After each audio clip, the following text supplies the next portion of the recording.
Hey YouTube, Tom here. I've just recently purchased a new storage solution for my house and I decided to get one of the QNAP NASs, or network attached storage. The specific model that I got is the QNAP TS-853U.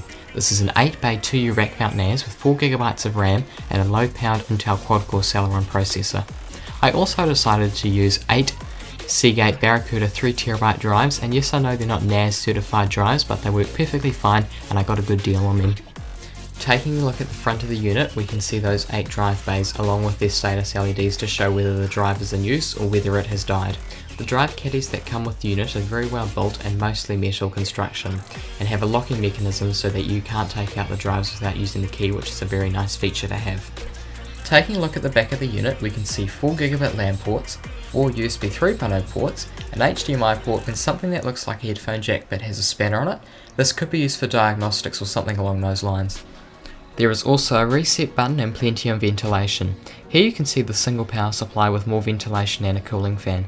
QNAP does make a model like this with redundant power supplies called the TS-853U-RP, RP being for redundant power supply. Inside the 2U chassis it is very clean with no unnecessary cables present. Here is one of the cooling fans. QNAP did a very good job at making sure that this NAS kept very quiet in operation, and it does. Here is a sound recording that I took. Excuse the background noise from my router.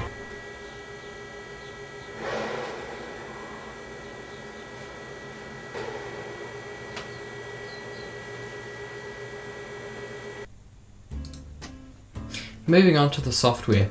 QNAP has developed their own operating system for the NAS. It looks a bit like Linux with an Android touch called QTS. In this current time of filming I'm running QTS 4.2.2. So I'll log into my NAS here. You will have to go through an initial setup process of naming your NAS, what you want to enable on it, like Samba, Mac shares and all that stuff. And then eventually you'll be planted to the logon page. So I'll log in here. And this is kind of the dashboard that you will be using to operate your NAS. There is SSH if you'd like to do things via command line, but for most people they will be accessing and configuring through the GUI. So let's have a look what you have. So we have Storage Manager here. This is where you can create your RAID volumes and all that stuff. So I've configured a RAID 6 in this case, and my total capacity is just over 16 terabytes, or I've used 1.3 terabytes. This is utilization, so this shows the amount of data that has been put onto the NAS through a time period. Here's disks/VJBOD, so this would give you some information on the health of your drives, the temperatures, and that sort of stuff here. So as you can see, I've got my 8 3TB drives in here. And it shows me the temperature, the maximum speed it can do, firmware versions and whatnot. Storage spaces is where you can create RAIDs, iSCSI LUNs, virtual JBODs, etc. Cache acceleration is where you can add a actual SSD to help speed up some of the IOPS into the NAS. And that's pretty much it for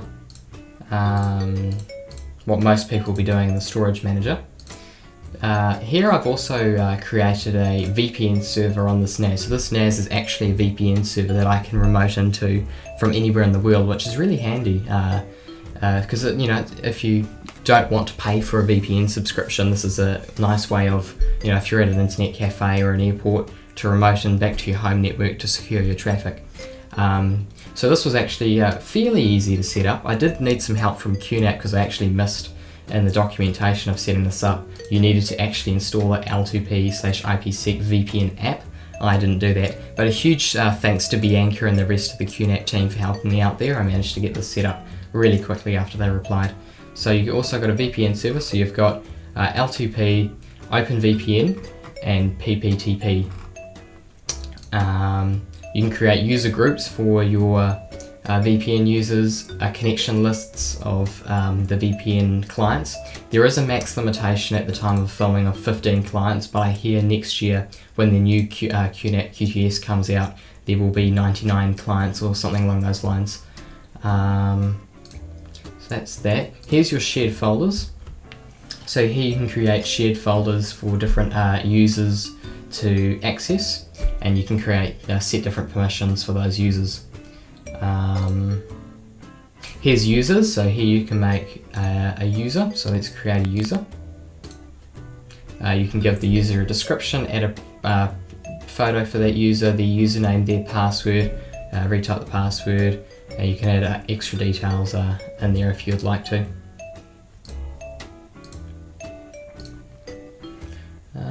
Here's File Station. File Station is basically like Windows Explorer, but for the NAS. Here you can see all the files on the NAS and explore them. Backup Station is used for backing up NAS to NAS. QNAP has a really nice RTRR system that enables real-time remote replication of the files on one NAS to another, which is really nice to have. What else is here? My QNAP Cloud, so you can access all your files remotely from the web. So I have an app on my phone, so I can pull any file down that I'd like to anywhere in the world, and you can enable an SSL certificate if you'd like to. That could be purchased on the QNAP store. QSync Central is another software that I use for laptops that back up their files. I use this, and there's a desktop client that you install, and that will in real time add files to the NAS and back up them. Antivirus is a nice feature to have. This is actually a free antivirus built into QTS. So I have this set up to do a scan once every 3 weeks, and you can set different scan jobs. So if we were to make a scan job name here, you can set it to all folders or specific folders, and then you can set the frequency of the scan, whether you want it to be 24 hours, days, minutes, or weeks if you'd like to. And then you can also set it up to do when it detects a virus, it will put it into a quarantine folder, which is a nice feature to have. Or you can also get it to delete that file, but be wary of doing that.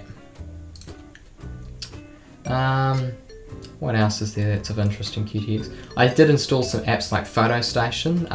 These needed to be installed so I could use Photo Station on my, it's an application on the phone that you can use to view your photos that you've put on your NAS.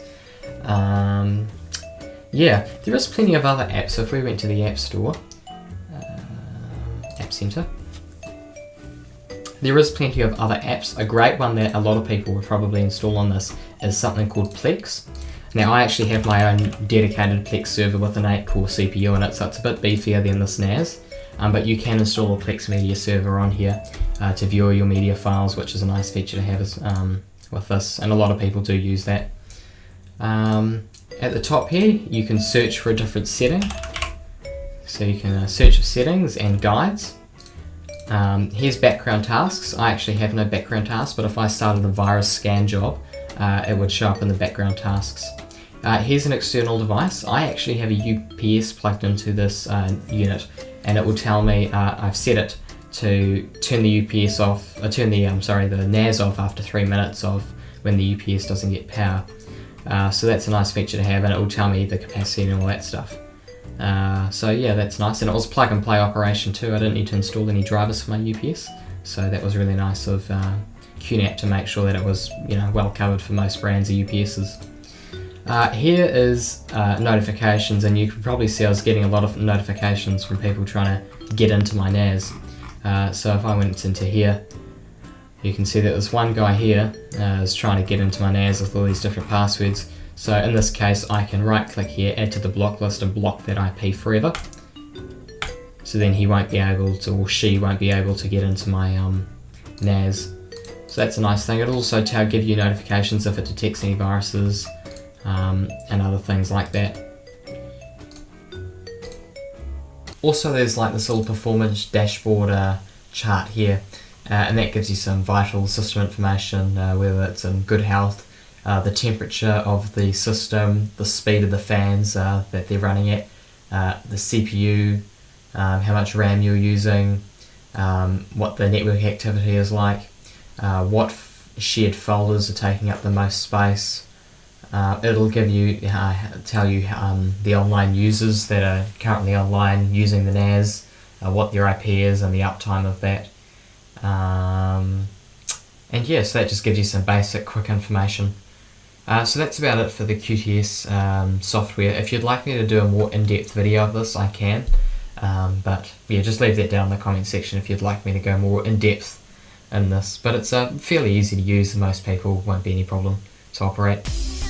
So that about sums up my review for the TS-853U. This is a very quiet NAS with lots of good features built into QTS which are constantly evolving. My only complaint with this device is that for 2,000 New Zealand dollars, I would have liked to have seen 8 gigs of RAM and a faster clock speed on the CPU.